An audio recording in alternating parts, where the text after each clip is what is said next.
Hi. Looks like I'm on the right side or the left side this evening. I'm not sure. You are on the left. I guess you're on the left tonight. We'll see just how many people we can actually drag to our stream tonight, since this is totally unexpected. And obviously, we just wanted to get some thoughts out. But a good evening to you all on this Tuesday night. Welcome to Revolutionary Change. I'm Peter Hager. I generally say it's time for revolutionary change, but I'm Jen Perlman. But you're on the left. So now you've got to be leading like that. You've got to do it. You're on the left. Definitely not on the left. But it's been obviously a good night so far. For those, the polls are closed. Yes. Yes, the polls are closed. The Democratic Party, obviously, not surprisingly, is winning this evening. I got to tell you, I do think that the whole backdrop of the government shutdown definitely put a lot of wind in their sails at the 11 o'clock hour. There's no question. I just don't think it matters. I mean, when we say the Democrats are winning, in what like a couple of seats, a governor's race, like it's just, I think that it's a very false sense of like security in that. Like they don't, I don't know. I don't see this as some big win for Democrats in any way. No, I don't either. I mean, again, when you talk about Spangenberger, for example, in Virginia, you're talking about somebody who is, again, she's worked, I'm pretty sure she's worked for the three-letter agencies. So anybody who is under the illusion that just because a few blue victories have happened this evening and all of a sudden that things are going to get better in this country, no, they're not. But what I will say, what I do think is the silver lining of the Dems pretty much sweeping this evening is that I do think that it is going to cause a great deal of panic on the part of the GOP in terms of ending the shutdown. That they have to realize that if they don't end this thing, it's going to get a lot uglier very quickly. And so will they act as a result? Who knows? Maybe they will, maybe they won't. I will not expect anything less. I will say that the victory for Mickey Sherrill in New York over Jack Ciattarelli was not surprising. I did think it was going to be a closer race, and it appears to be what it is. Again, I don't know what the final tally count is going to be, but they counted Newark first, and she opened up a very big lead. And as a result, it just seemed like an inevitable call, and ultimately it was. And so right now, just checking the current ticker, Zohran is way out in front with over 51.5% of the vote. He leads Cuomo by almost 100,000 votes. Cuomo sits at, I guess I could pull it up so you guys can see it.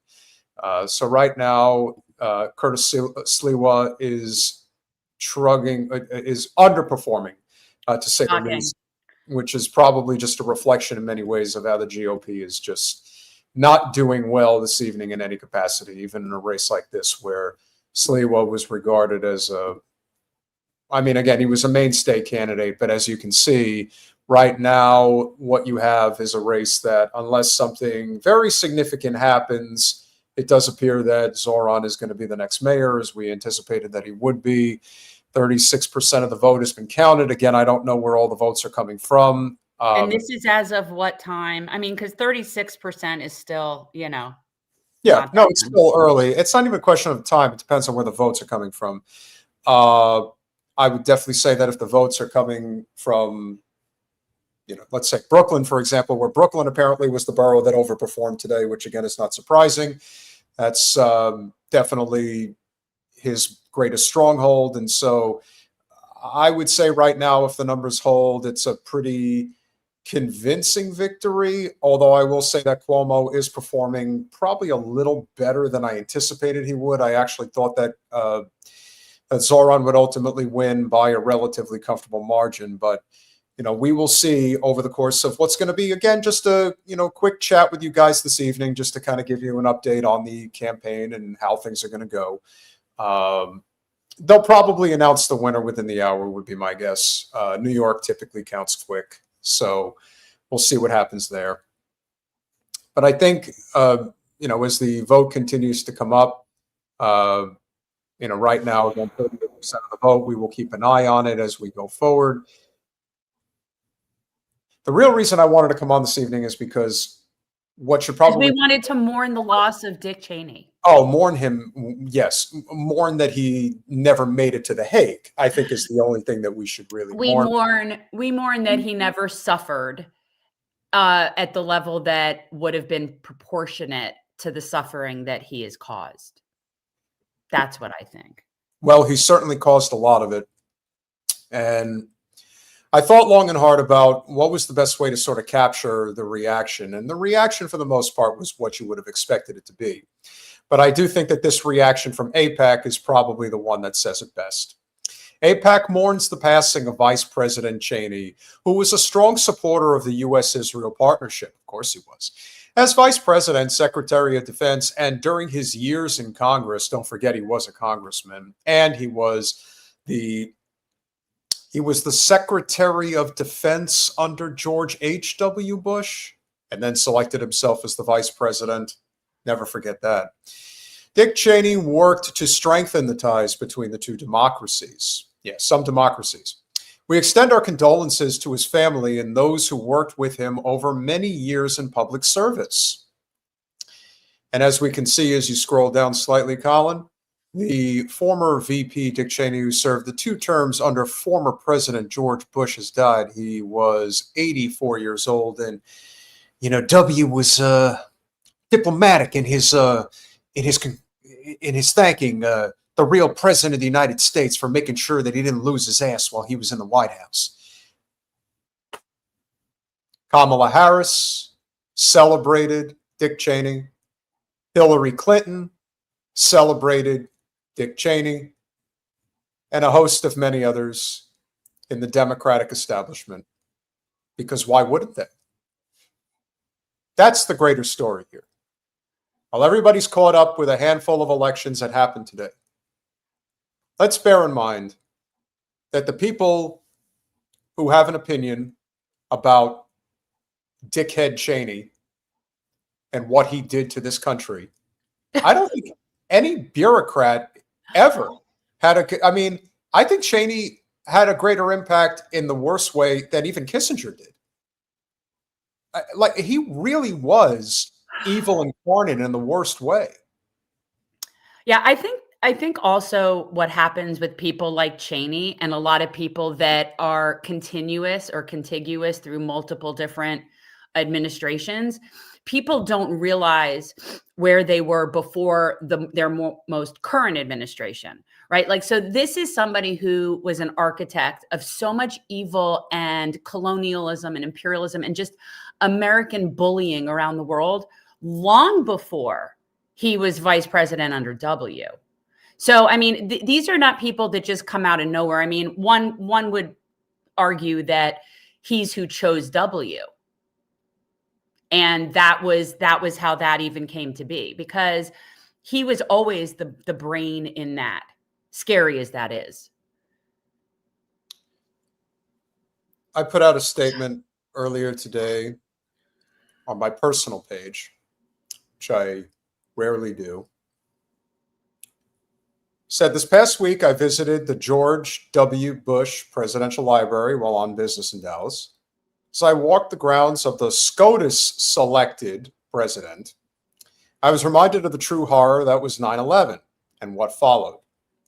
The Iraq War, war in Afghanistan, the Patriot Act, Halliburton, the housing crisis, the estate tax, the torture program at Gitmo, and much more. The person who tied it all together was Dick Cheney, arguably the most vile bureaucrat in our nation's history. The man selected himself as W's VP and ran this country into the ground in many ways. To those liberals who tried to rehabilitate his image the last several years, shame on all of you. And to the war hawks and Zionists celebrating him as a pro-Israel war hero, to hell with all of you. May Cheney's death usher in neoconservatism's end, America first, and free Palestine. Now, I'm not going to name the person, although you'll probably have an idea of who would write such a thing. I was going to say, who wrote that? Oh, I wrote that one, but there's another one that I want to read for you guys. And this... Yeah, the Patriot Act. Somebody's talking about the Patriot Act. Ugh, I read that thing. It was brutal. And that's why we all believe and will always believe, regardless of what the State Department will ever reveal to us, that 9/11 was an inside job, because that is a piece of legislation that they desperately wanted to pass forever. And then 9/11 happens, and then they pass it almost immediately. Right. So again, my point is, somebody like a Dick Cheney was involved in the creation of that act long before it was ever able to get passed. Like, if you go back to even when, I think it was when Reagan was in office, and look at the parts that people in that administration and in that time, where was Dick Cheney? Where was Rumsfeld? Where were all these people? They were there. They were there. They were waiting in the wings. They were forming that plan. So, you know, it was not just all of a sudden. And W was just the easiest puppet for them to find to put in there after they waited 8 years to wait out Clinton. Although one could argue, why would they even wait out Clinton when at the end of the day, they're all on the same team anyway? I guess just the facade was different then. They wanted to keep that more of that two teams thing going, you know, keep up that really good facade. I mentioned that you have these liberals, if you will, that like to comment on these tragic events from their perspective anyway. And I have always said that this is always a class war, nothing more. The person who wrote this lives a very comfortable life, is a Democratic Party supporter through and through, and says the following: former Vice President Dick Cheney's passing reminds me that even when we disagree politically, we can still respect those who served our country with conviction. I didn't agree with many of his policies. Many of his policies? Which ones did you agree with?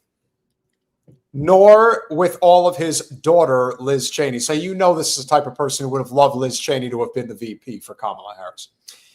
But I admired that both believed deeply in protecting the Constitution and standing up for what's right. What part of the Constitution did Dick Cheney protect when he started an illegal war in Afghanistan and Iraq? Well, let's see. It's a violation of Articles 1 and 2. It was a violation of, and then the Patriot Act took away amendments 4, 5, and 6. So, yeah, I'm going to say he wasn't really a big constitutional enthusiast. No, I don't think he was. And then, of course, you have the Halliburton war profiteering, which is, that alone should have put him in federal prison for life, put him in The Hague. How about the housing crisis? Allowing the multinational corporations to screw us even harder as a result, although that Obama bears as much responsibility as Bush does, as far as I'm concerned. But again, to me, Obama is worse than Bush for a lot of reasons. Personally, to me, I find Obama to be worse. We got everything I expected we would get with W. Yeah. And then some, but like he was a moron. I lived in Texas when he was the governor. He was a moron. So I had very low, if any, expectations. So he satisfied that perfectly. Obama's a whole different story. Obama was as far as I'm concerned, was a fraud. So that's a whole different thing. And the key point of this line was, I admired that both believed deeply in protecting the Constitution and standing up for what's right, even when it wasn't popular. Wow. In the end, his love of country ran so deep that he even supported Kamala Harris over Donald Trump, who would have been just as pro-Israel, if not more so, in a much more subtle way than Donald Trump. But let's not acknowledge that part. Putting principle over party. Dick Cheney always did what he thought was best for America, and he raised a daughter who carried that same courage and integrity forward. Has anybody ever checked Liz Cheney's voting record when she was in Congress? Whether we shared his politics or not, But she was gay. But she was gay. Well, that's important to people like this. We can honor his decades of service, his devotion to country, and the example of conscience he left behind. May he rest in peace.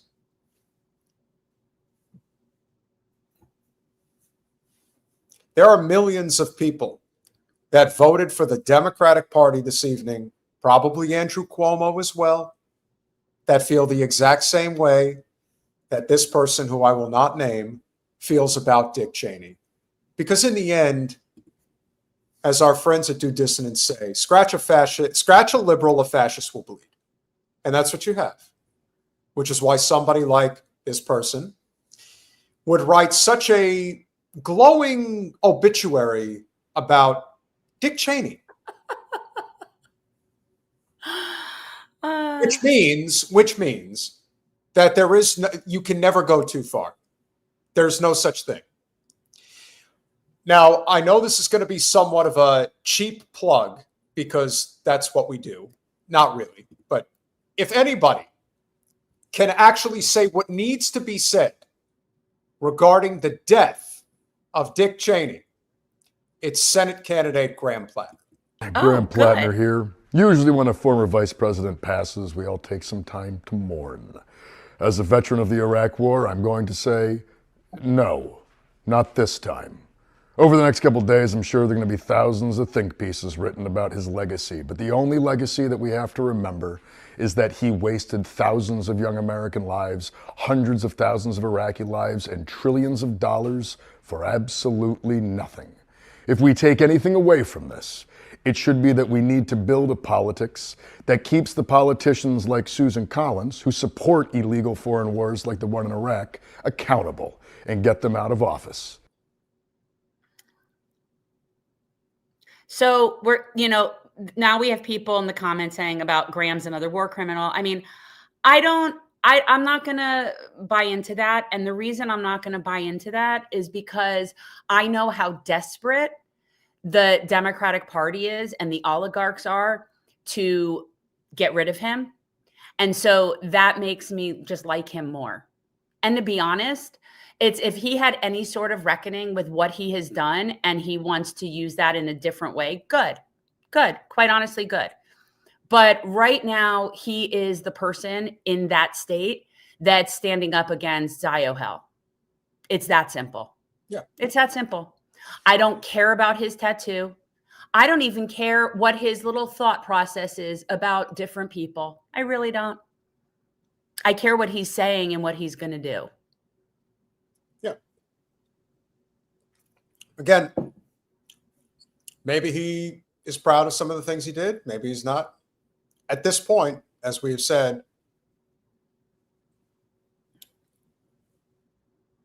electoral politics has proven time and again how little impact it truly has. And let's say, for the sake of argument, that Plattner was all of these things that everybody's claiming that he is. Yeah. The Democratic Party would embrace him with open arms. They would know that they could use him as a tool. He could say all the right words, but when push comes to shove, he's going to get in line and do exactly as he's told. Nobody was chomping at the bit for geriatric Janet Mills to run for governor. Nope. And now she is. And you know why? Because she plays ball. And she will make sure that even if Graham Plattner is able to win the primary, Susan Collins is going to be reelected to the Senate. Oh, they'll definitely put all their money behind her against him. All the Democrats will. All the establishment Democrats will. But I want to just put this out there for a second to people. Again, let's say hypothetically he's all these things. All right?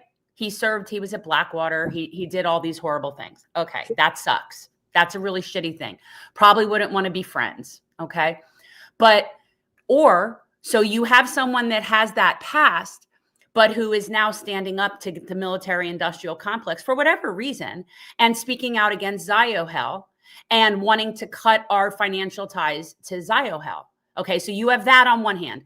Or on the other hand, you have someone who's never said a bad word about any of those people, but is happy to keep funding a genocide. or someone who in their past has been so great and so giving and so generous and so anti-racist in their life, but yet they're funding a genocide.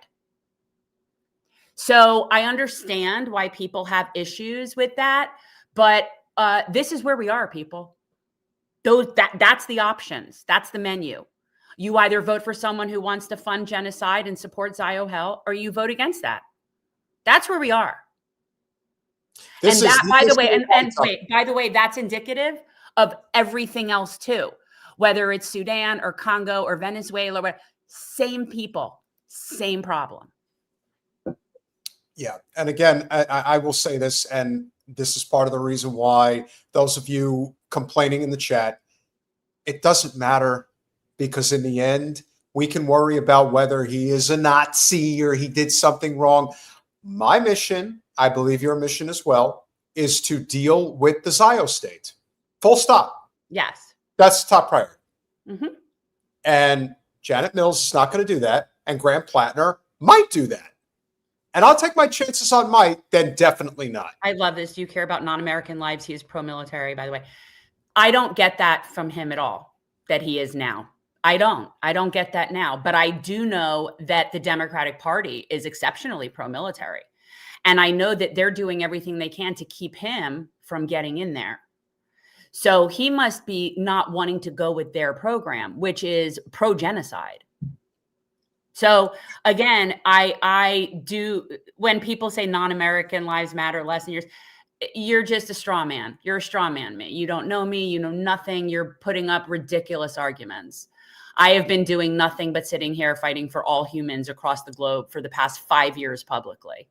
So I reject that, but I also understand the limitations of our electoral system and the minimal benefits that come from it. And the most minimal benefit we can get from our electoral process is voting for people that want to end Ziohel right now. That's the best we're going to get from our electoral politics anyway.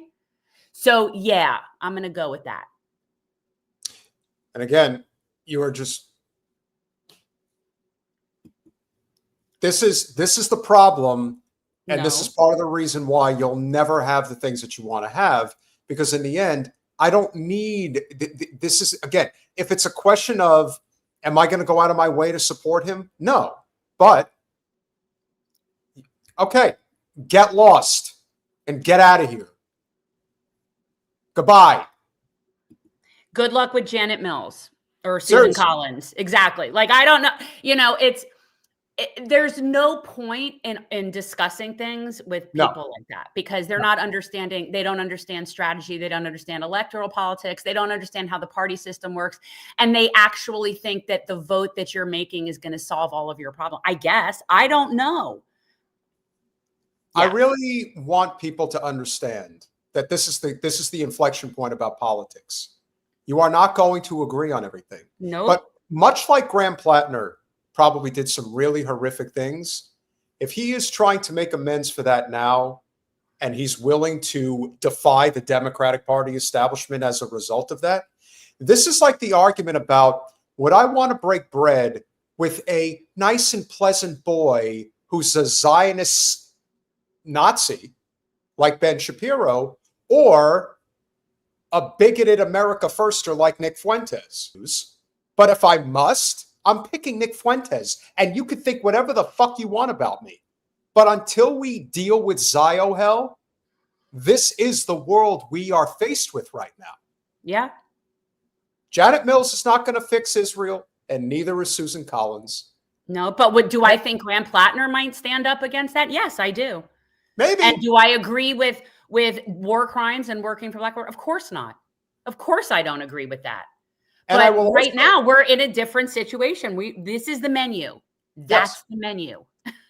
The menu is what it is. The election is still too early to call. Zohran is up by 8 points exactly, about 90,000 votes, with 60% of the vote currently counted.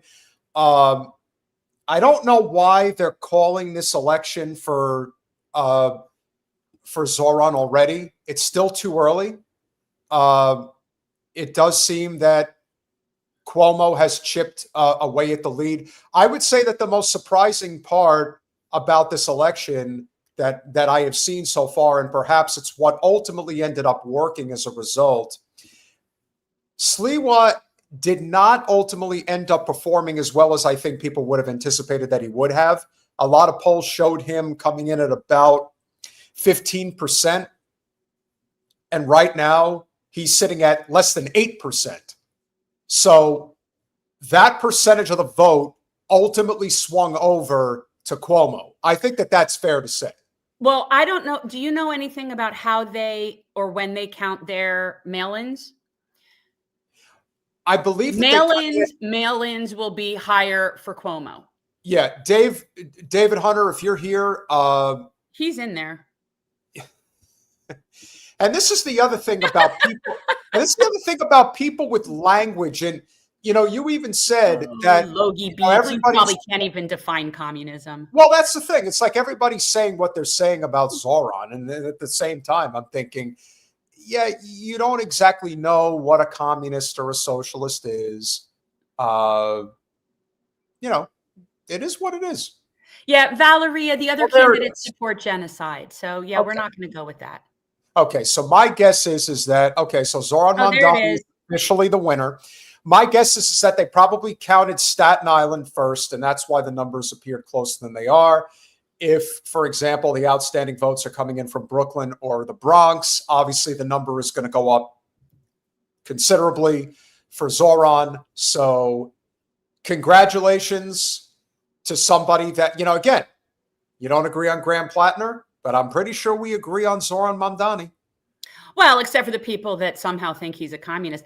Ironically, he's not even a socialist. He's really not. He's not a democratic socialist. None of these people are socialists. None of them. No. Shama Suwan's a socialist. That's the only person that's really a socialist. Yeah, and look, she's going to have an excellent chance to win that congressional seat. There's no question that she will.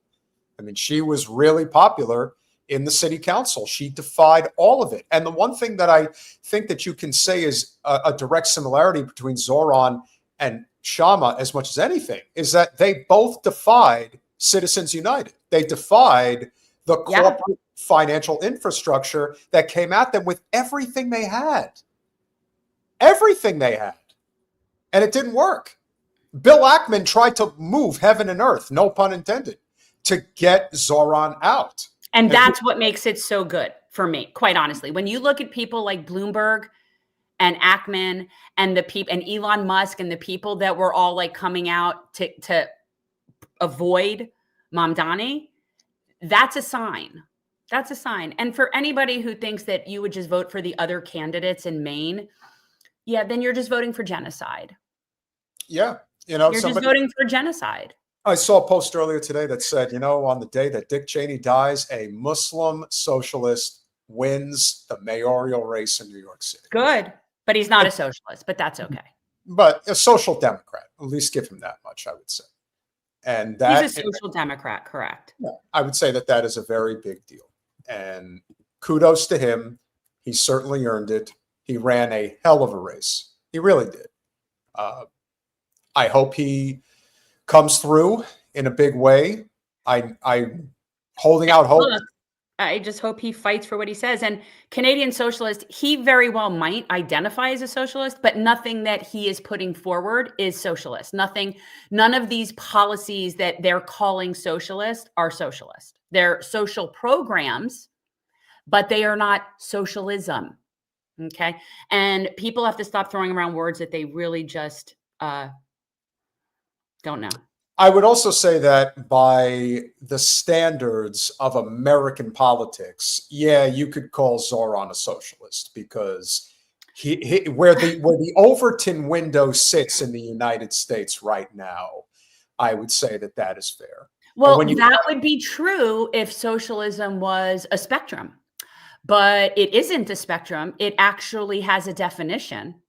And it means that the workers own the means of production, and nothing that he's talking about is socialist. So you can call him whatever you want to call him, and he might be a socialist on the inside. I don't know, what he thinks, but none of those things are socialism. I don't know how to be more clear. Again, I hope call it that. It's not. Yeah. I mean, I'm not disagreeing with you. All I'm saying is you're faced with a situation where he has the opportunity. How he handles this is going to be key, because he does have the opportunity to make a major shift. Yeah. He So does. Alex got mittens, free everything. No, Alex, it's not free. Those people paid for it. See, now when you're talking about the city of New York, it's tax dollars. And those people should get to choose what that money is used on. So no, it's not free. They're paying for it. Just like our services, even though we don't pay for it federally with tax dollars, it's our collective resources. That's ours. So it's not free stuff. It's our stuff that's our resources. It's what we are entitled to as being members of this society, and especially in a city where it is taxpayers. Now, I'm noticing in the chat people saying that this race was closer than expected. Well, the fact of the matter is, when it's all said and done, it wouldn't surprise me in the least if Cuomo outspent Mamdani 7-1, 10-1, at least. And then also you have to look at the other people. Forget Cuomo's campaign. Cuomo's campaign, let's say it did outspend him 8-1. You still now have to take into account all the PACs and all the other people's money that was working basically on behalf of Cuomo. And I bet you that number goes up to 20-1. So the fact that Mamdani won, period, is a victory within itself. Correct. They are going to now come after him with everything they've got. They are going to try to stonewall him. They are going to get, no surprise, Hochul is going to be under their thumb. She already is. Hochul. Hackle. Well, no, it's like I think of yokel, local, Hochul. Yeah. That's how I remember. At the end of the day, he suggested a 2% tax increase on the richest. I don't know if it was 1%. I think it's like top 3%. Good. And Hochul immediately came out and said, we're not doing that. So what that already is showing you, when you consider how rich these people are, how disgustingly rich they are, and even the slightest increase in the top tax rate cannot be done, because let's be honest, a lot of these people don't pay taxes. Do you know what the effective tax rate that Elon Musk pays, ladies and gentlemen? Does anybody know that? It's nothing. Just over 3%. That's what he pays. How much do you pay? If anybody in here even makes a sliver of money, what do you pay? 35% in taxes? It's like a third. It's like a third. I mean, yeah.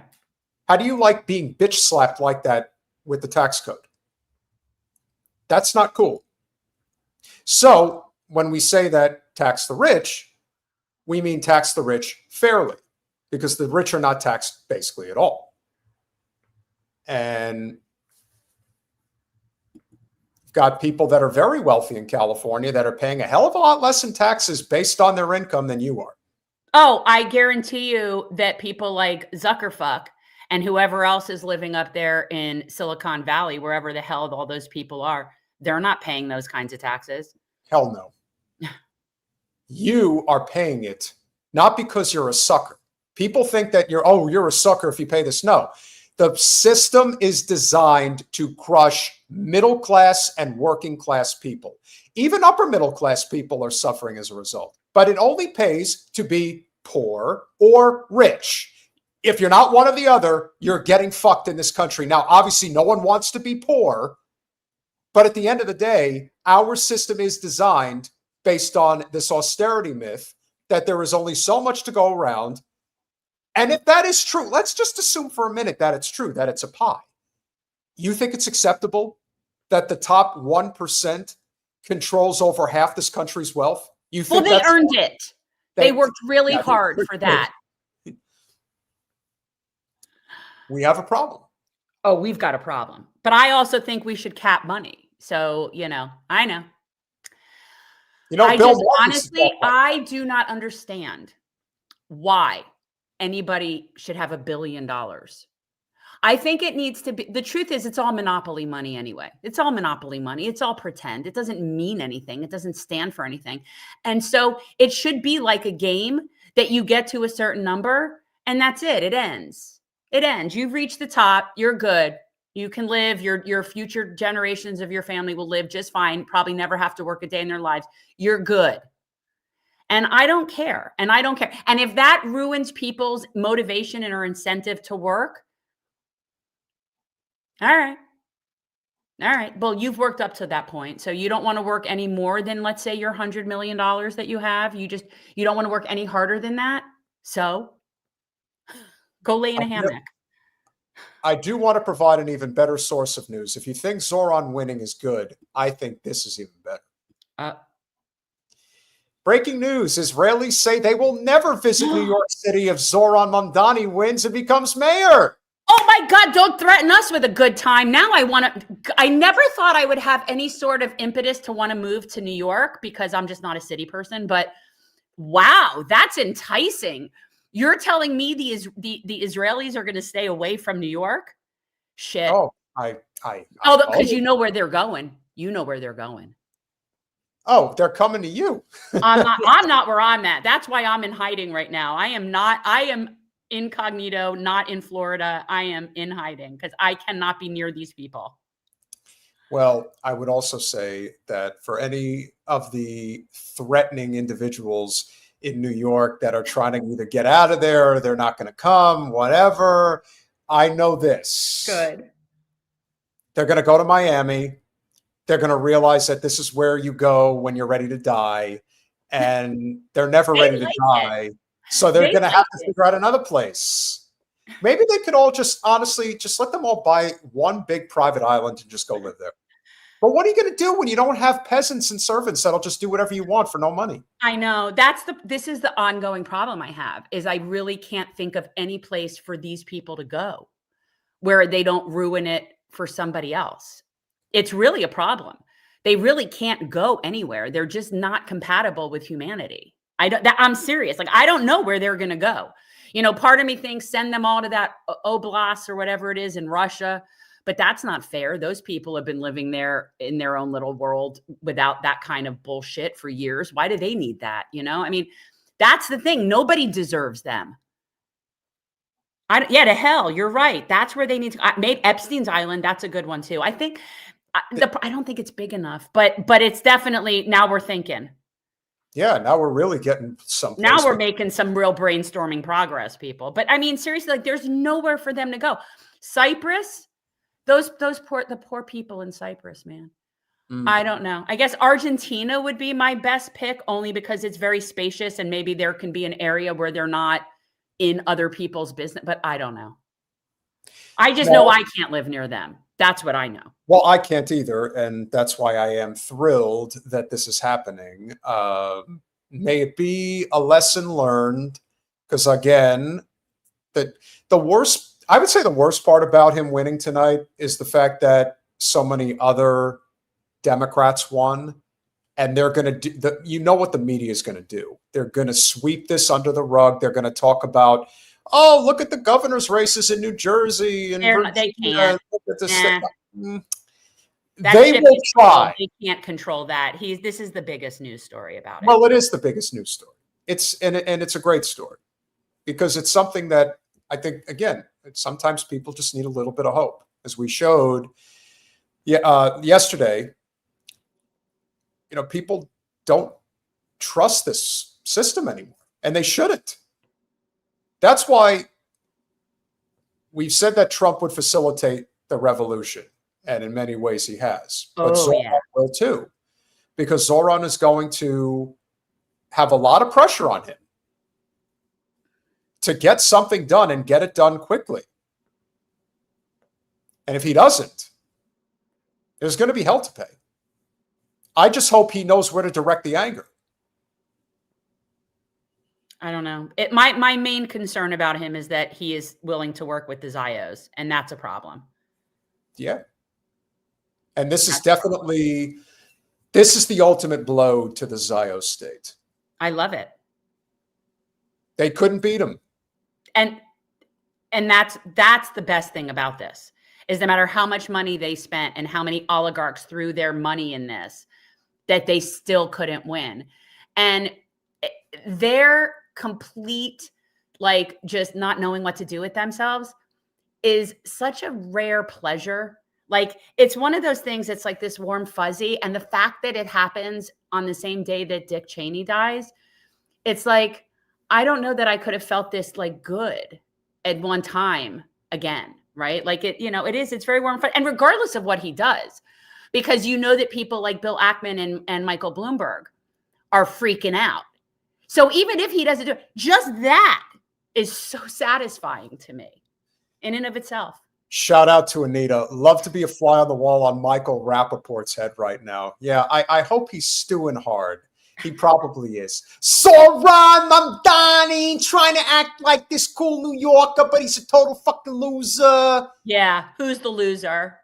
And Andrew Cuomo says he's moving to South Florida as well. Did he really? Yes, he did. He's going to get really high white socks and flip flops and go to Del Boca Vista and hang out with all of look, they're all going to end up moving down to South Florida, and honestly, fine. I'm telling you, let them have it. It's going to be underwater. Literally, let them have it. It's, as I said, this continues to move the ball in the direction that it needs to go in, because he's young, he's handsome, he's an excellent orator, he has great leadership skills, he's ready for this moment, it would appear, and now the real fight begins. Yeah. Now we'll see. Now we'll see what he's made of, because now they're going to say that he doesn't have a mandate. Obviously, it depends on what the final vote count is going to look like. It doesn't matter what the vote count is. We all know what his mandate is, and we know that the reason that he got there is because he spoke up about Palestine. Yes, more so than anything. So we know what his mandate is. We know. Yeah, no, his mandate's real, and it will be. It'll be interesting. Hey, Hillary Clinton, how did it work out endorsing Andrew Cuomo, by the way? Like, her endorsement means anything? Oh, God, give her the hook. Oh, my God, that woman needs the hook. Trump endorsed. There was like a great list. Trump endorsed her. Elon and him. Yep. Elon endorsed him. Yep. They all tried every which way. And I still maintain that the biggest reason he won isn't because he was a working class hero candidate, although I do believe he is. He won because of the Streisand effect.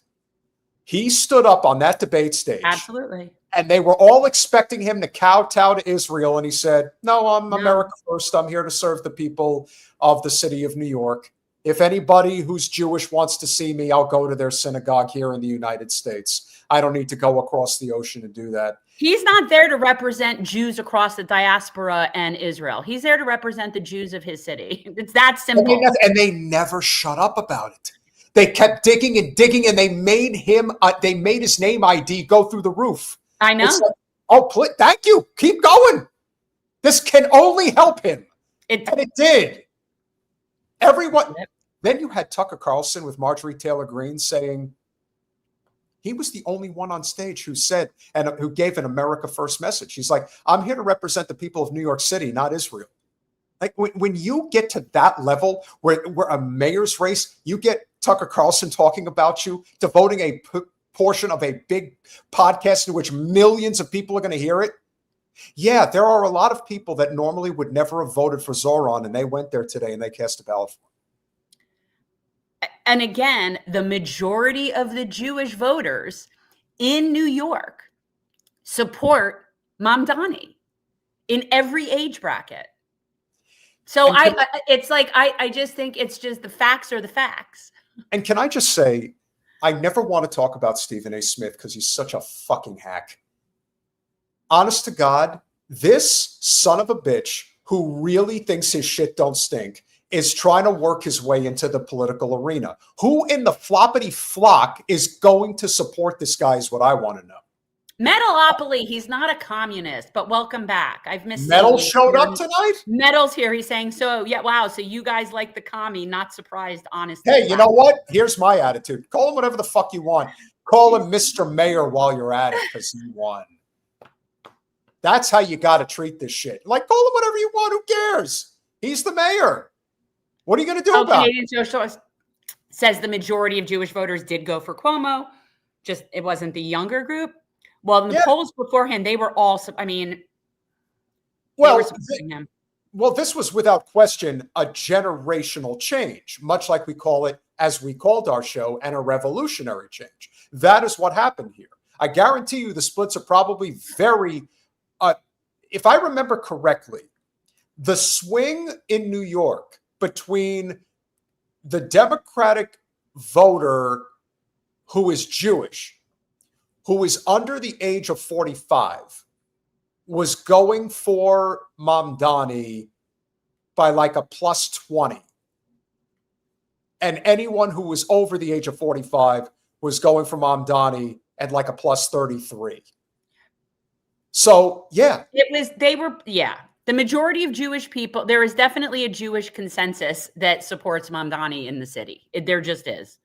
They can say whatever they want.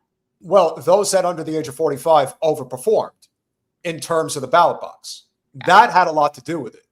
There is no question that that played a big role in terms of why it ended up this way. 39%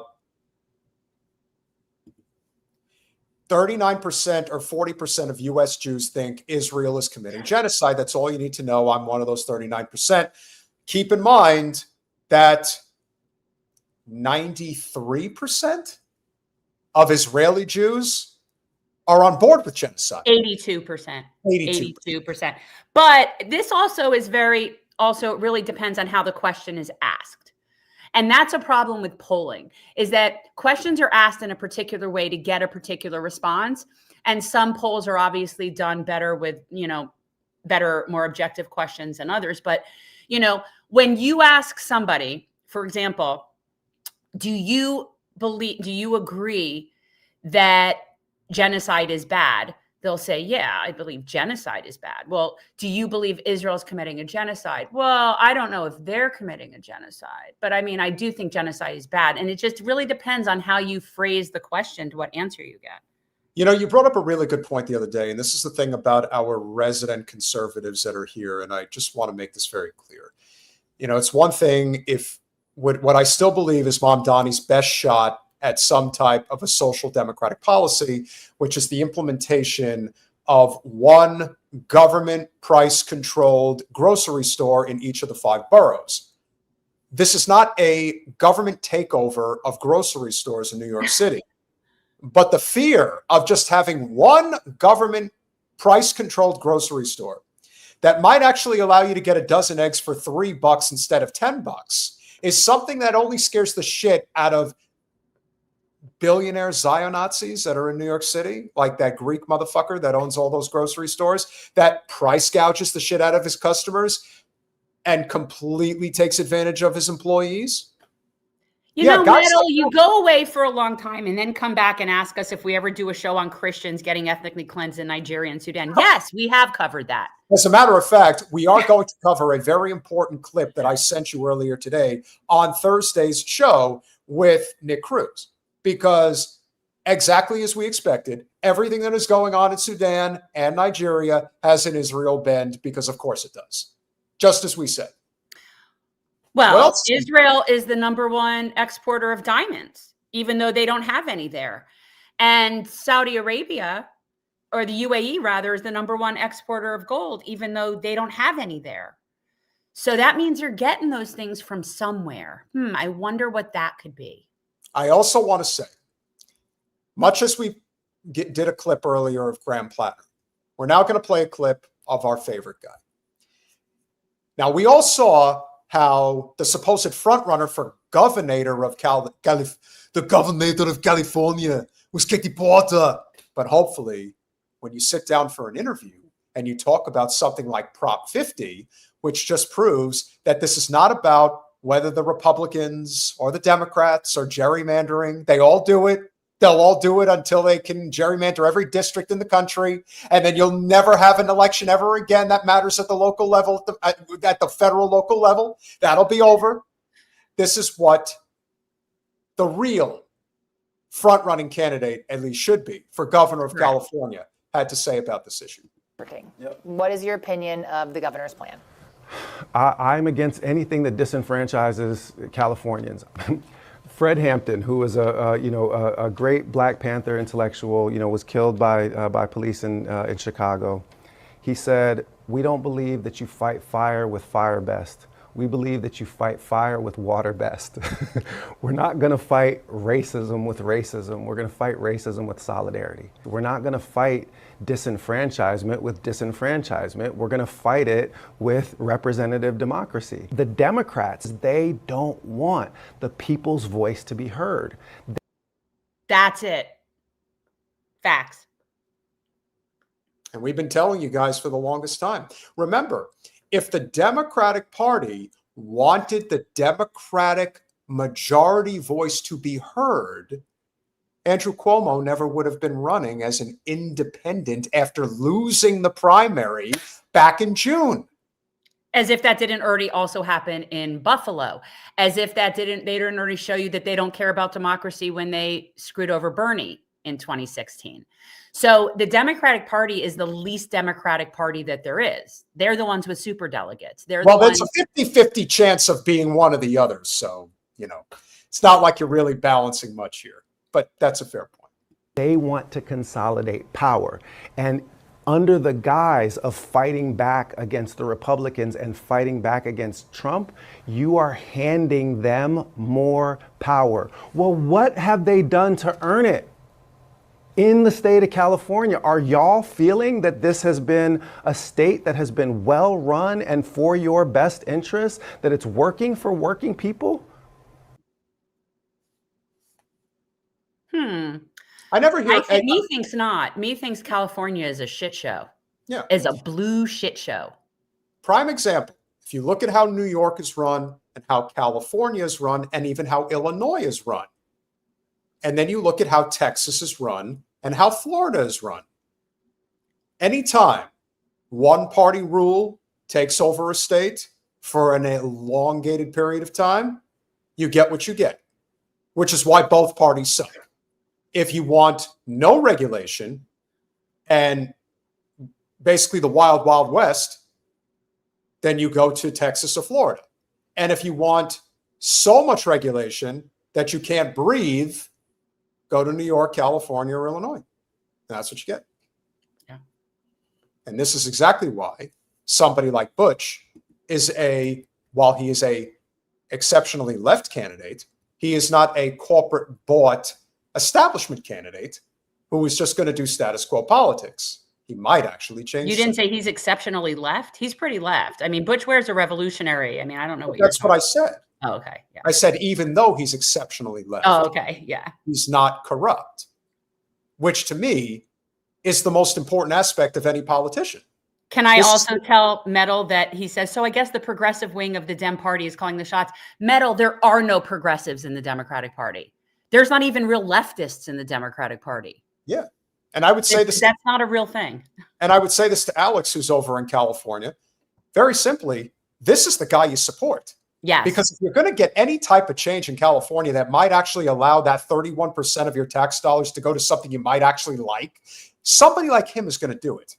He's going to fight to divest the state from Israel. Oh, that's a pillar on his campaign. Okay. So you're talking about what? The fourth, fifth largest economy in the world is the state of California. And this is the only person that's running for that seat that would have any intention of divesting their funds from Ziohel as a chief executive.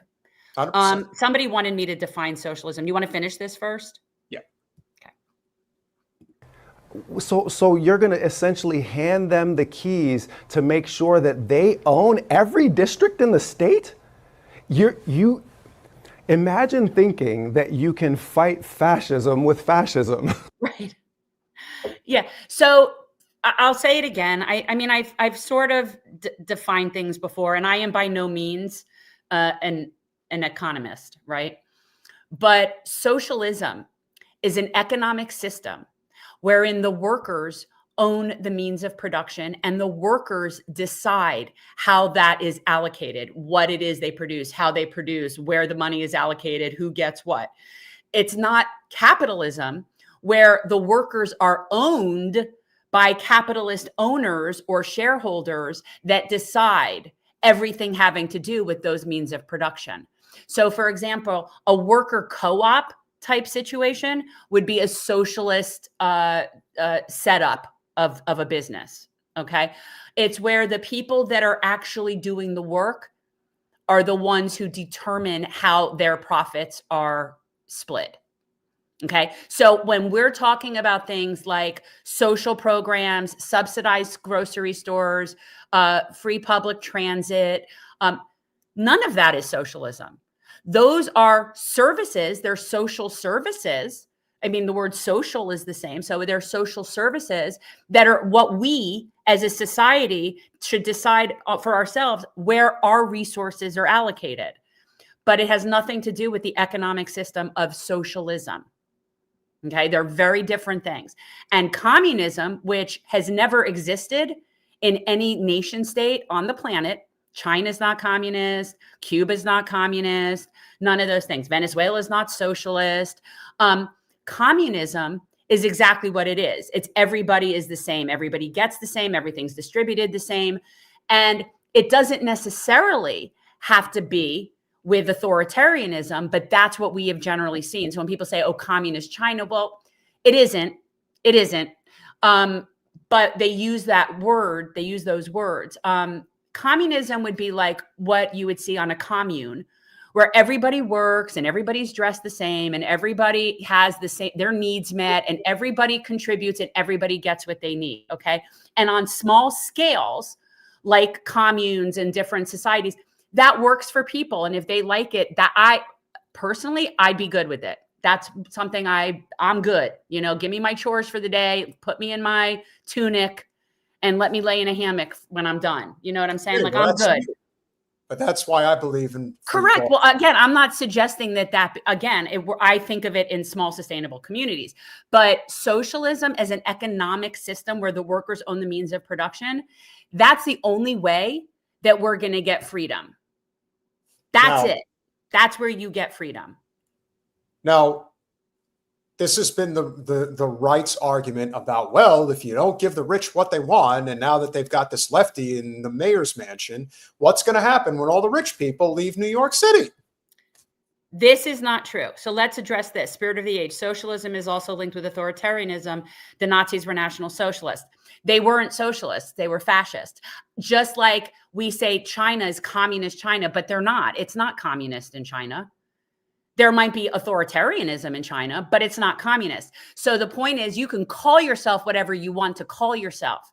Okay. The Nazis used the word socialist. That doesn't make them socialists. Nothing about them was socialism. Socialism is an economic system where the workers own the means of production. What word you put in front of your political party is not that. You can call it whatever you want to. I would suggest that we're a country that supposedly is a democratic republic that really is a fascist oligarchy, but, you know, we wouldn't put that on our, advertising materials. Now, let's be very clear. When you say socialism, communism has a higher body count than fascism, why not treat them and their flags the same way? Okay, so here's the thing. Are Mao and Stalin worse than Hitler and Mussolini? On that measure, yes. But are you really going to suggest that Stalin and Mao are socialist communists? No. Because that's the point. That's what I'm saying. Yeah. Totalitarian dictators. Exactly. Let's call them what they are, if we're going to be honest about it. The body count is not related in any way, shape, or form to the economic construct of socialism or even communism. Yeah. There's no body count. Body counts are attributed to fascism, authoritarianism, totalitarianism. They're not associated with economic systems that give the regular people power. That's not where violence comes from. Violence comes from the people that are at the very top, suppressing the people that are seeking to have economic power. Yeah. That's where that's just talking point bullshit. Yes. And I would also, and ultimately, like any system, we live in a world where human greed always supersedes the human spirit, because that's what takes over, and the people have, it's been subjugation for millennia. This isn't a new thing. This is also why I am an advocate. The government controlled the means of production with the labor unions. Hence, not socialist. Exactly. That's my point. Right. Can't have the government. It's got to be the is exactly the antithesis of socialism. Yeah. Exactly. So when they say that, it's like, whatever. Joe, I'm really sorry for you. Sleep well. You'll get over it. And eventually you might actually like catching a free ride or two on the subway. Maybe they'll have money. Once they make it so that people can actually afford to ride on the subway, they'll get their act straight, fix things up in Albany, and, it'll be safe to ride on the subway again. Maybe. I'm not holding my breath because this guy's going to be up against it. And again, I'm not here to promote one type of... Mao and Stalin were Marxists. Marxists are also different than socialists and communists. That's also different. Marxists are people that studied Marx. Marxism is a way of thinking about economic structures. It's a way of thinking that capitalism will eventually implode on itself, and what you will be left with is, in order to recover, would be a socialism construct. Marxism is a way of examining how those economic processes evolve and how they work, and that eventually capitalism implodes because the workers get sick and tired of being abused, and they will eventually rise up. Right? That's the premise of Marxism. In reality, anybody who follows history and anybody who understands how economic systems work would understand that Marx was very correct. Very correct. His theories are very correct. They're pretty accurate. A lot of the shit has gone down exactly like that. And that's what we're seeing. That doesn't mean that I agree with everything he says. It just means pretty accurate. So the bigger question is, why wouldn't somebody be a Marxist if that is economic theory that is the most reasonable? And again, Marxism isn't it isn't an economic theory in terms of socialism or communism or how you would function. It means that you believe that the principles that Marx was putting forth regarding those economic systems. So that's my Marxism, socialism, communism 101 for the day. If you agree with that type of political rhetoric, then please consider going over to patreon.com for all of us socialist communists, and patreon.com/revolutionary change. For as little as $5 a month, you can become a supporter of our small but mighty and growing channel. This is a short stream this evening. This was an impromptu, but I thought it was necessary to come on and talk about Zohran because I did anticipate he was going to win. And I do think that there is a chance that he is going to provide some sustenance for people that are desperately seeking a change in the system. And I know he is a Democrat. I know people think that he's just going to try to woo people back into the party. Trust me when I tell you, just as Mr. Jeffrey said the other day, Zohran is not the future of the Democratic Party. And you know what? You're right. I agree. He's not the future of the Democratic Party. He's the future of the populist movement away from this broken system. He is one of several examples of that. But that's what he represents. Can't wait to see how it works out for New York. But here's the thing I think about people who say that, Metal. It's like, why do so many people wish so much harm on other people just because they don't agree with you? So because their life's not going well and they see the system as a failure anyway, so they don't want to see. It's the whole concept of, I'm not happy, so you're not allowed to be happy. Yeah, it's like, I hope it works out horribly for you. Like that mentality is why we're in the shithole that we're in the West. That is because we don't give a shit about the collective. We don't see each other in our, like, we don't see ourselves in each other. And we just think that we're all, so when you live with that mindset, like, oh, I hope they get what they got coming. That is why we're in the shit that we're in. Yeah. That's it. So what and in all reality, as a social but you know what Democrat, though? But you know what, though? I don't think people who generally follow our channel, even though we are what you would consider a left populist channel, we don't spend our time bad-mouthing people that support Trump, saying that, oh, you're just a racist and a sexist and a blah, blah, blah, blah, blah, blah. It's like there's a person who's in the Rumble chat right now throwing the N-word around. You're just a loser. Like, I'm not going to chastise you. I'm not going to tell you you're this, that, and the other thing. If you have to resort to that type of language, you have your own problems that you got to deal with, pal. That's the reality. Spirit of the age, the collective. That's why we're in the shit we're in. No. Rugged individualism is why we're in the shit we're in.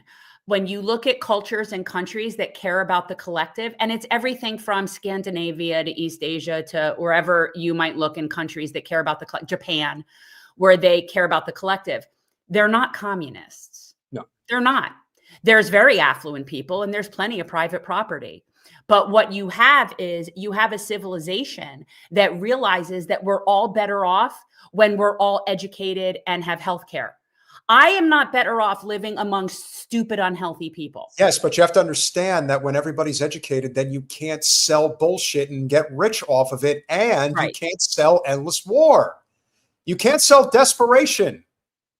And I do believe that manual labor is something that never gets enough credit. I actually think there's something very American and accomplishing about working with your hands for a living.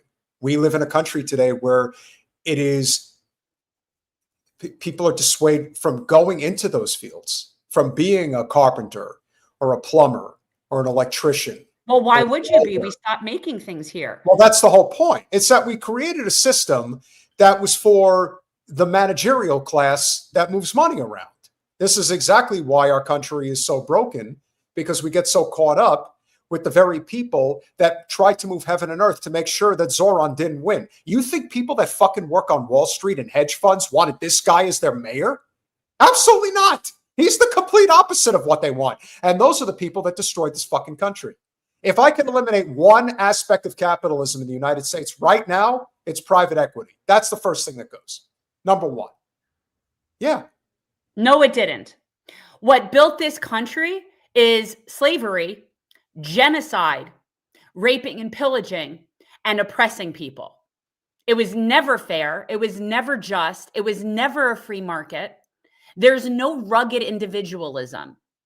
The people that have succeeded and the people that have done well have been on the backs of other people. So who has been so successful? I don't agree with that. I don't agree with that across the board. I think that that's true. It's not, I'd like to know which rugged individualism built this country. Well, I do think that small businesses is really the backbone of this country in so many ways. However, small business has been completely destroyed in this country because of monopolization of multinational corporations. Walmart and Amazon, as much as anybody, destroyed the United States. Barack, we're not having that shit. Nobody's illegal on stolen land. Nobody. Made up friggin' lines, draw little lines and say, this is our square and you can't come here. Get the hell out of here with that. We're all illegal. People are not illegal. I would like to think that most people would like to have health care. Most people would like to have not necessarily a uniform. But I do think that most people actually want to live with dignity. And it is easy to point out the ones that do not. And don't get me wrong, guys. I see this differently than Jen does. I don't like seeing people that are on welfare. I don't like seeing people with 7 kids. I don't like seeing. I like that. You make it sound like I like that. I don't see this like Jen. Not necessarily, no. Well, there's so much to go around. But the point is, yeah, that is Luis Rivera is right. Asians did build it. The Chinese built our fucking railroads, guys. Did you know that one? And guess what? And guess what's a very common thread in Chinese culture? Collectivism. Big time. Big time. And they're going to eat our fucking lunch, and they already are. Maybe the yuan is the denomination that becomes the world's currency. That would be the ultimate fuck you to America if it does become that. And that we all have to learn Mandarin. Would you like to live in a world where we have to learn the hardest language on the planet? Because that is the hardest language, by the way. Not just that China's eating us alive, but that the hardest language to learn has been measured. And there are 2 languages. There are these 2, and everything else is well below that because they are fairly reasonable to learn over the course of several years if you really practice it. But the hardest language in the world to learn is Mandarin. That is a fact. And so how would you like to be sitting in a situation where you have to learn the hardest language just to be able to have any chance at competition around the world economically? Good luck. You're going to need it. So when I say that we need to compete with China, not against China, that's what we have to do. If you care about the future of this country, which I hope you do, then that's what we need to do. And so we can't exist without them. Not right now. Jim, thank you so much for the super sticker, $5. Always appreciate you. I like tacos. So do I. And of course, it is Taco Tuesday. I didn't have tacos today, but damn it, now I'm thinking about it. Press that like button, subscribe, and share, please. Yes, listen, the fact that we got over 200 live viewers tonight on a completely impromptu show, we never do it on Tuesday, and we're going up against God knows how many other channels are live right now. Everybody's live, I think, yeah. So totally appreciate you. We know who our OGs are, who the real, I mean, listen, Metal showed up tonight. I know, Metal showed up tonight to give New York a what for. Piano Man with the $10 super sticker. Appreciate you very, very much. Anita with the 10 New Zealand dollars. What time is it? Oh, I guess it's probably like what, like 11 o'clock, 11 a.m.? It's tomorrow. Yeah, it's 11 a.m. It's tomorrow morning. I got fooled by that. I don't know where New Zealand is in relation time zone wise to Australia, but I know that they're like tomorrow, right? Well, I don't know if they're the same as Melbourne, but they're I think they're either the same or one time zone over to the east. So that's where they're located. And if Anita's still here, she can let us know for sure if we are somewhat correct or way off base. Chrome Chin Chiller, who loves our channel more than life itself. We love you just as much. Ghazala Hashima wins Lieutenant Governor for Virginia. Yes, she did. And now Zohran Mamdani, 2 major Indian American victories, takes even bigger. Yeah, there we are now. Now it's time for any Israel Zios government to just put their toe on NYC and let's see what happens. Love you. We love you too. Thank you so much for the $20. To hell with all the Israeli Zios. Let them go back to where they came. Now where do they come? They don't know where that's the problem. Nobody wants them. Go back to Poland. Why do the Polish people need to have that? Well, isn't that where they're kind of from? First of all, they're from all different places. Some of them are from Poland. Some of them are from Russia. Some of them, they're from all different places. So you could say they should all go back to from wherever they were from. But that kind of is fucked up for the people. You know, you've been there a couple generations now, and now you're coming back with this friggin' Zio entitlement that your original people might not have ever had. And now you're going to bring that shit back to the original land. You know who's been talking about the fact that Israel has free college and free healthcare and we don't? No, not AOC, Marjorie Taylor Greene. And we're going to close with that in a minute. I'm in her district right now. Great point, by the way, JG. Great point. Our trusty mod with the 5 Canadian aid. Too much propaganda in North America. By far the most heavily propagandized populace on planet Earth. Propaganda, fear, and hate is ruling the day. Just as our guest, Eleanor Goldfield, said last night, we are the most propagandized nation in the world. She has lived outside the United States in multiple places, so she can attest to that. Maybe not every country, but certainly the ones that she's been to, knowing how bad things are right here. David Todd with the $9.99. It's raining matzo balls in New York City. Ooh, I do love a good matzo ball. I don't, but I know, but I don't know if you've ever had really good matzo balls. So it depends. Like maybe you've had not good matzo balls. The only two ethnic Jewish foods that I've ever had that I truly like, a great bagel, no two ways about it. Yeah, but that's not like Jewish, but okay. Okay. I do like chicken soup. I mean, it has always been... Okay, well, when we're saying Jewish food, that's actual Jewish food, because Israeli food is not Jewish food. Israeli food is Palestinian. No, that's Mediterranean food that they stole. Jewish food is Eastern European Jewish food that a lot of poor, especially poor Jews, like people in my family, whether in Russia or in Poland, like how they ended up putting stuff together to make things. Like that. Listen, I mean, I remember a very common food that is made in Eastern Europe amongst the Jews. It was called kreplach, I think is what it's called. Which is dumpling. Yeah. They're dumplings. Yeah, it's basically like dumplings. It's a meat-filled, very inexpensive, doughy dumpling. That's what it is. Right. Kreplach, kasha, varnishka is like, there are Kasha's certain... not bad. I've had kasha. There is what I would consider to be real Jew food. And matzo balls are particularly good to me. Like I actually really do like them. Wait, so you mean to tell me that falafel and feta and black out? You mean that's no? You mean they stole that? When I'm saying like I'm craving Jew food, I'm wanting to go to the deli and have something like latkes or knish or those kinds of things, which actually are like Eastern I just gotta know. I just gotta know. When you have your latkes, do you put the applesauce on top before or after you put it onto the plate? I definitely prefer applesauce than sour cream on my latkes. But yeah, like when I say Jewish food, I mean Eastern Euro / Western Eurasian, whatever you want to call it. You're a terrible working class Jew food is what I'm talking about. You're a terrible Russian Jew, by the way, because the Russians always put the sour cream on. They don't put none of that applesauce on there. That might be. But I'm half Russian, half like Polish Austrian. So, you know, I'm just saying I'm sort of an Ashkenazi mutt. And I'm a mutt too. Alex M with the 199. Pirate equity is buying up the tradespeople. Yeah, look, that's it. Private equity, more specifically, BlackRock, State Street, and Vanguard, they are destroying the world. They're not just destroying the country, they're destroying the world. For the love of God, Barack asked, we do not Stop with you, Jen. I'm going to ask you very nicely. Stop. Because I think it's important for educational purposes. We do not ignore any Jews, whether they were deemed Mizrahi or Sephardic. I am just saying, as somebody of Ashkenazi Jewish descent, that's the food that I associate with Judaism, with my people.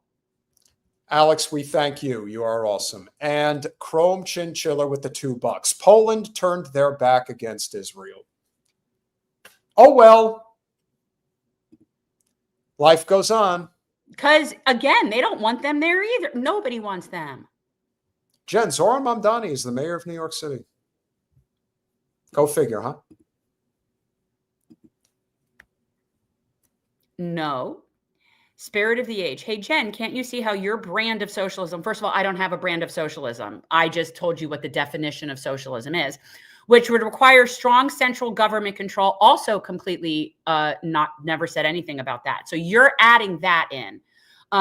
Therefore, high taxes squashes individual creativity. So what we have here, people, to look at is a perfect example of a straw man argument. First of all, I don't have a brand of socialism. I just defined it. Second of all, nothing about socialism or what I said implies strong central government, high taxes, and squashes individual creativity. Nothing I said that was that. So you're adding all of that stuff into something that doesn't exist. So no, I reject that. Stick around a few episodes. You might learn something. That's one of the things about having a smaller audience for sure this evening is that we can actually catch a lot of the comments from a lot of the people in the chat because we're an engaging audience. We are not a stuffy host committee that tries to pretend like we don't see what people who are not paying members are actually saying. So the follow-up, and these are important things for people to know. So how would you do it without a strong central government control? It is the exact antithesis of that. If you think about what I was saying, so let's say you've got a bunch of businesses that are run and owned and profited by the workers at those businesses. What does that have to do with strong government control? What does that have to do with anything? You are just conditioned to believe that things can only happen with upper management on top of us and in control of us. You're probably big on the punishment bureaucracy and policing. We have been conditioned to think that we need to be told and managed in what we do. And that's just not true. That's what we're told by people that want to use us for our resources and take all of it. So socialism and authoritarianism or big government or any of that are completely unrelated things. They have nothing to do with each other whatsoever. Get your mind right.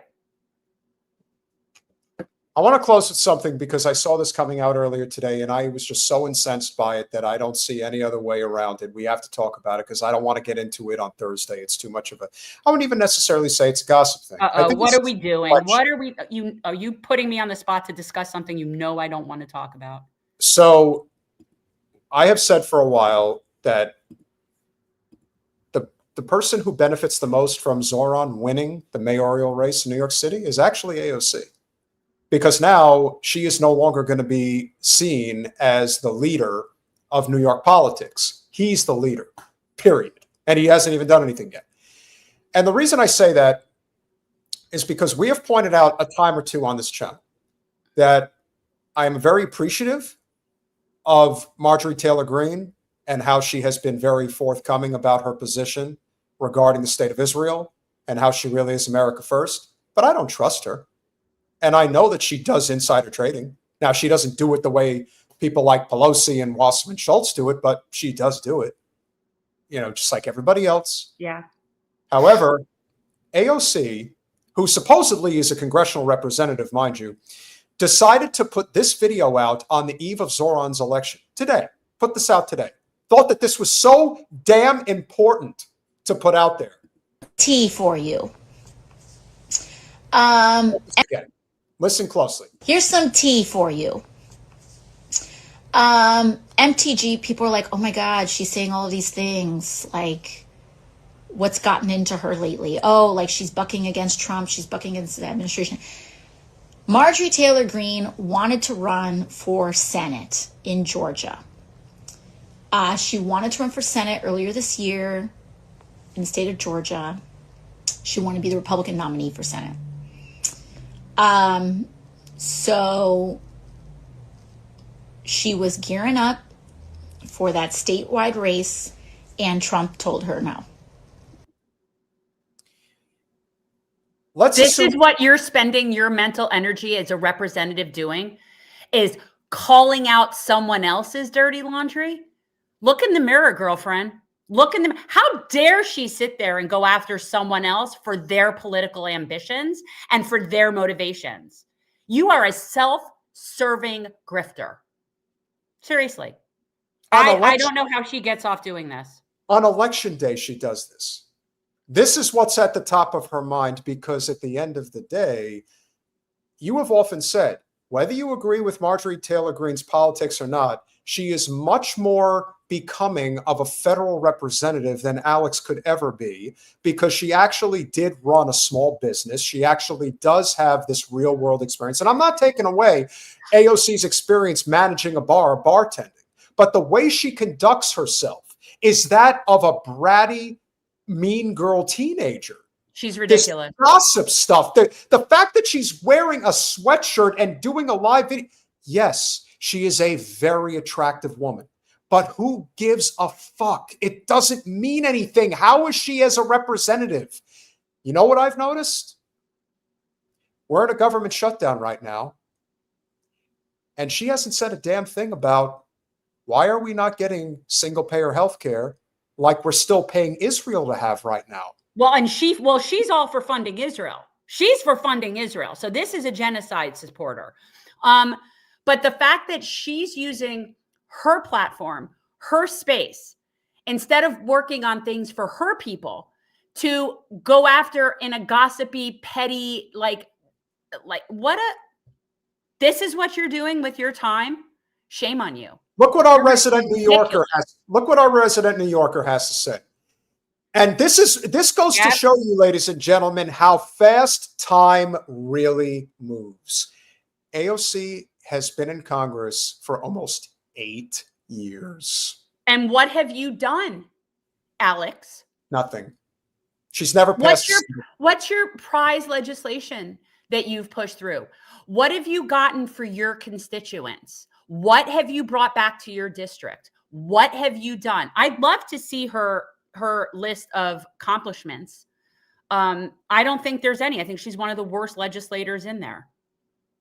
No, she's been. This is one of the things that we always talked about when it came to somebody, even though I know not everybody likes her very much, but this is the complete opposite of somebody like Ilhan Omar, who is actually an exceptionally effective legislator who gets a lot of amendments passed on a number of bills.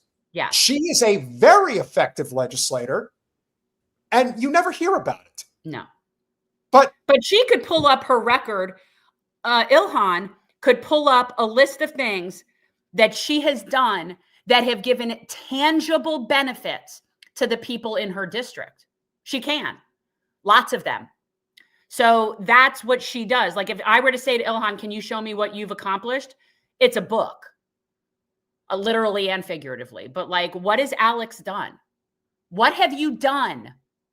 I pointed out over a year ago, in fact, it was probably, I would say it was probably about a year ago, where Jasmine Crockett, who has been a guest on this show multiple times, not anymore, that's not happening. When she got into that Butch body, whatever thingy argument that she decided to get into with Marjorie, And the only thing that I distinctly remember from that exchange was how AOC decided to interject herself into that conversation. She had nothing to do with it. It was Marjorie and Jasmine. Jasmine can certainly handle her own shit. And yet, for whatever reason, Alex decided, no, I am going to interject into this conversation of which I am not a part of. Yeah, she was basically like white-splaining to Jasmine. Oh, Okay, girl. And then this person will put herself out as a woman of color.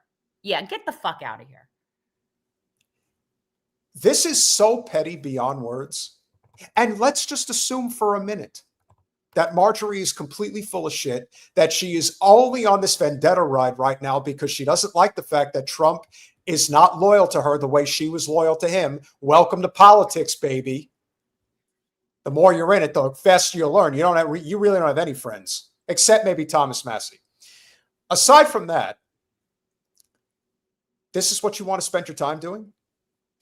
Marjorie Taylor Greene is out there as the only other GOP member of the House with a megaphone saying, get the fuck out of Israel.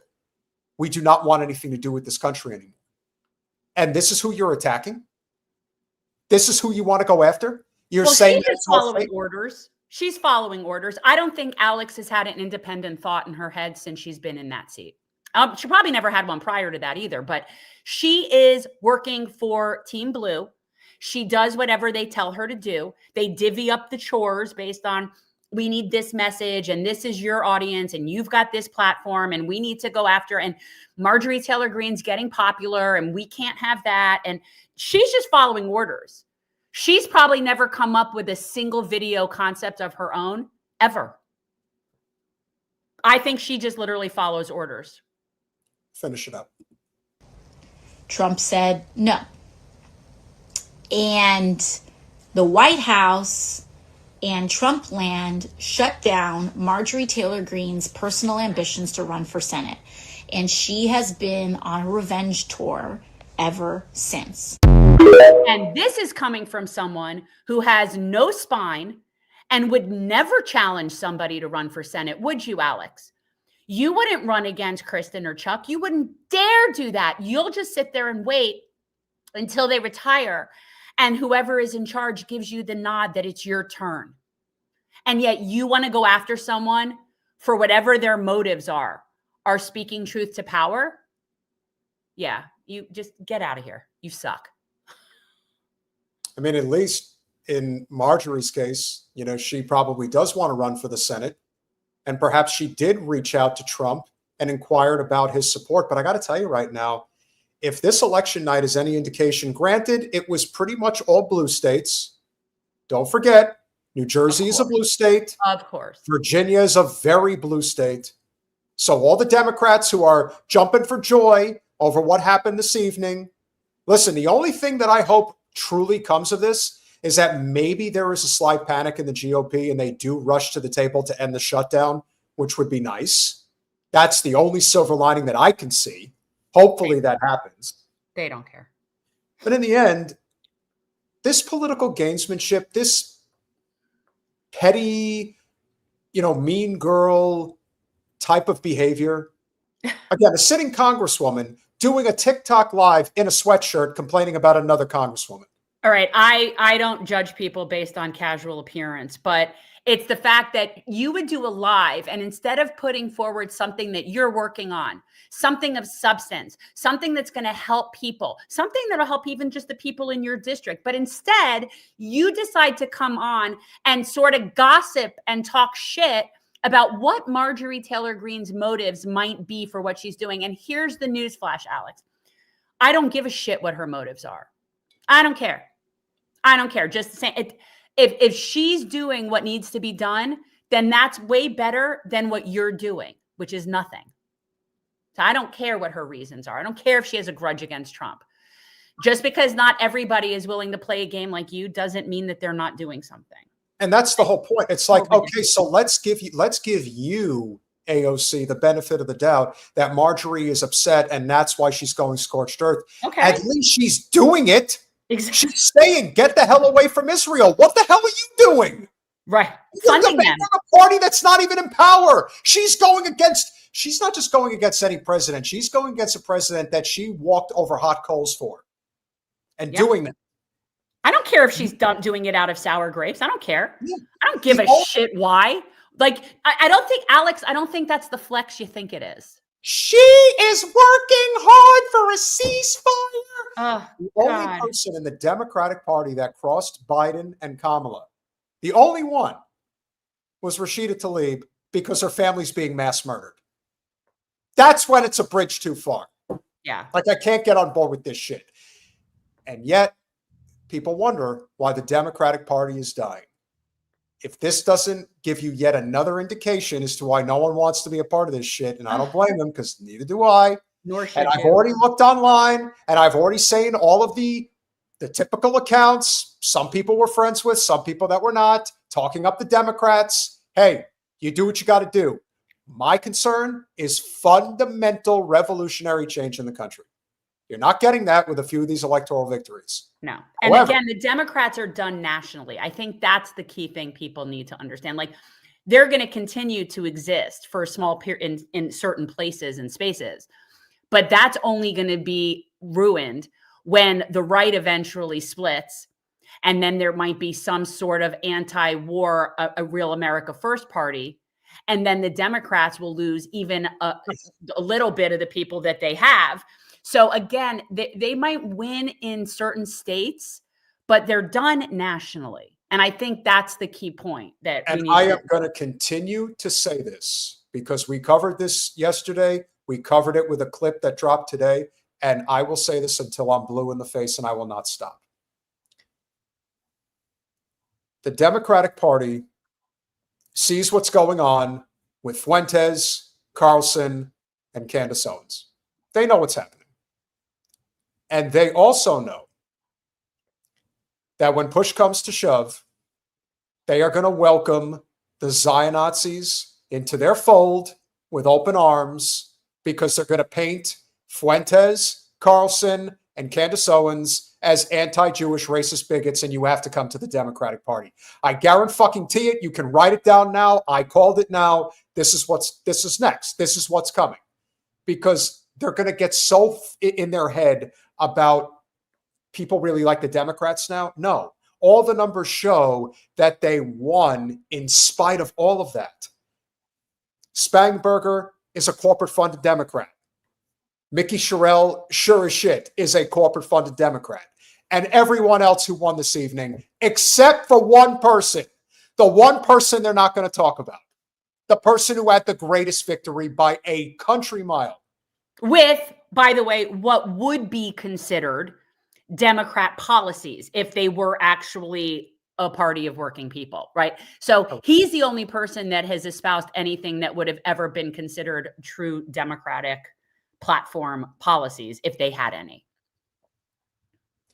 Couldn't agree more. It is what it is, but this is the world that we're living in. We've got a lot of work ahead of us. We know that that is what is coming. But on a night where a lot of people are happy, and we are too, we always said from the very beginning, we've been saying, again, we were on Zohran pretty much at the start of the year. Like this is an 11-month situation here. I was on him pretty much from the very beginning, but when they decided that they were going to try to bury him the way that they did, it ended up backfiring in the most spectacular electoral way that you could ever imagine. The difference with somebody like Zohran and somebody like Bernie, specifically in 2015 and 2016, is that Debbie Wasserman Schultz, on behalf of the Clintons, did everything in her capacity to silence Bernie Sanders, to never let his message get out there, to always make sure that any type of left populism within the Democratic Party infrastructure was crushed. And that's what they did. And Bernie, unfortunately, was not willing to fight the way that he needed to. But unlike what happened to Bernie, the spotlight was not shined on his ass the way that if it was, I think despite all of the cheating, he might have even overcome it to become the nominee. In Zohran's case, he simply stood on that debate stage and said, I'm for the people of New York, period. and he became the mayor. He became the I most. hope that Streisand effect is something that they try to use on Butch. I hope so too. If anybody should be taking clues to, and any notes from what happened tonight, I hope it's Butch Ware, because if he does, he can without question use that to his advantage. And he is not in any way stuck having to get along with the Democratic establishment. Correct. That's why we are, and we'll close with this. Zohran became the mayor of New York City in spite of the fact that he ran as a Democrat. Zohran is the first mayor to win over 1 million votes in the city since the 1960s. What does that tell you? It means he is, if they want to have a party, which they don't, he would be the future. He doesn't play ball with the infrastructure that they want. As of now, but he still has Zios. He does. Listen, he did it in New York fucking City. That's amazing. Yes, that there is a Muslim mayor of New York City. How many years after 9/11 and all that? Like, it is definitely a very good symbolic victory. Couldn't have said it better. Smash that like button, share, subscribe, do all those things we ask. Oh, we've got 2 super chats. Got to call them. Shadadan with the 199 primary every Democrat. It's better ways to spend money, I got to be honest. Some of them absolutely should be, no question about it. But we've got to be strategic. And they Shadadan with the 199, vote Butch Ware. Couldn't have said it better. Smash that like button, share, subscribe, do all those things that we ask you to do. We love you all. We appreciate you all. And free Palestine. Congratulations, Zohran. Rest in hell for all eternity. Dick Cheney. Bye-bye. Good night.